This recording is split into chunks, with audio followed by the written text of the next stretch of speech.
Punisher Return to Big Nothing is basically Frank's version of a high school reunion, if everyone he remembered was awful and needed to be shot in the face. This is Just Comix. Welcome back to Just Comix, the show where we dig into classic stories, questionable life choices, and whatever flavor of gunpowder Frank Castle is snorting this week. I'm Seth.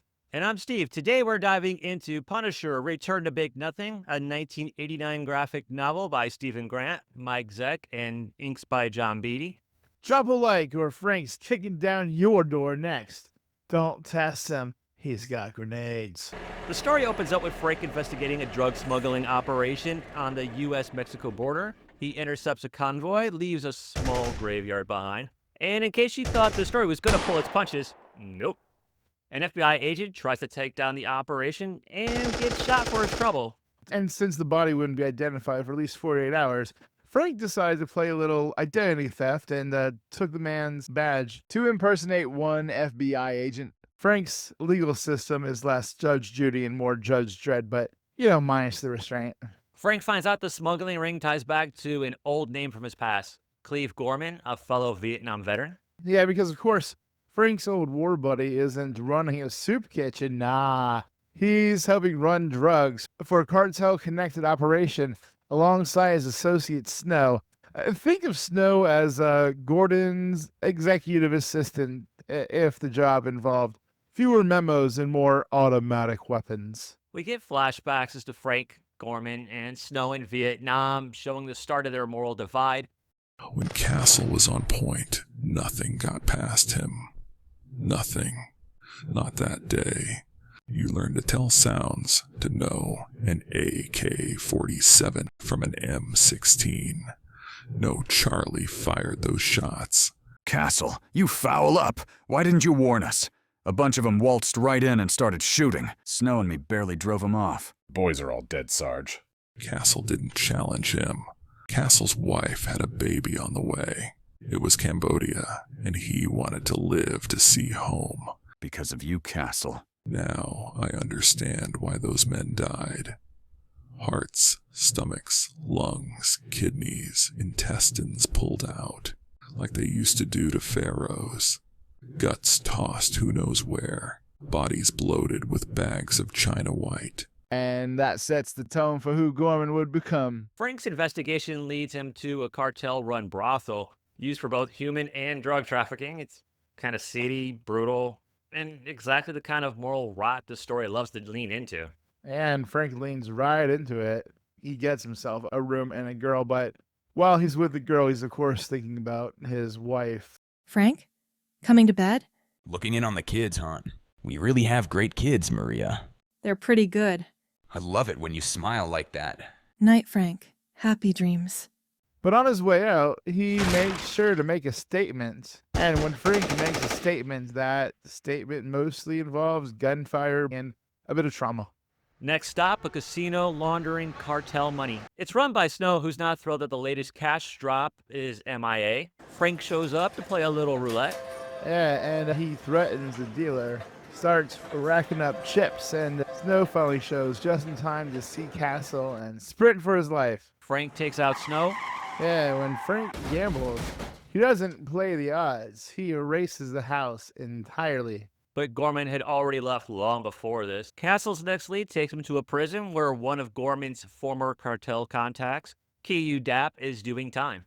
Now, when Frank shows up at the prison still using the FBI agent's badge, Frank talks his way inside. During the tour, he knocks out the guard and steals his uniform to access the yard. He just shows up, grim-faced and full of questions. Kiyu Dap clearly remembers Frank, what he's capable of. It's not a long visit because Frank makes quick work of the bodyguards. Yeah, he reaches Q just as the guards start swarming.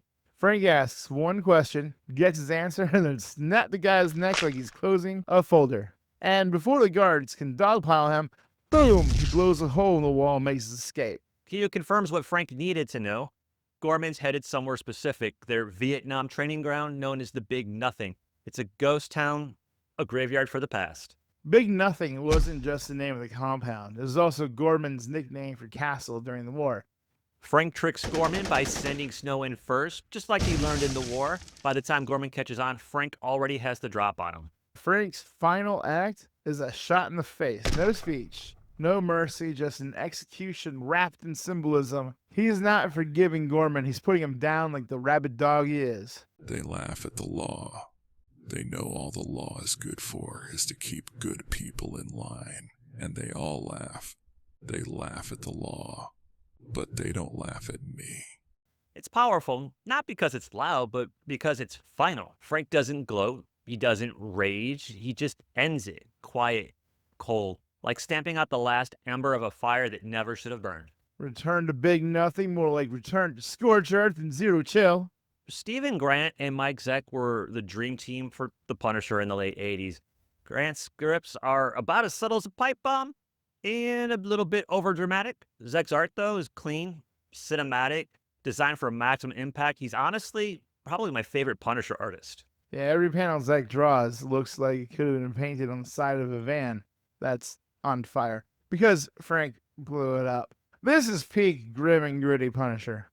Later portrayals become a parody, kind of over-the-top violence, turning Frank into like a symbol more than a character. Here, he's a bit more grounded in the pain and the purpose and that brutal sense of justice that feels disturbingly human.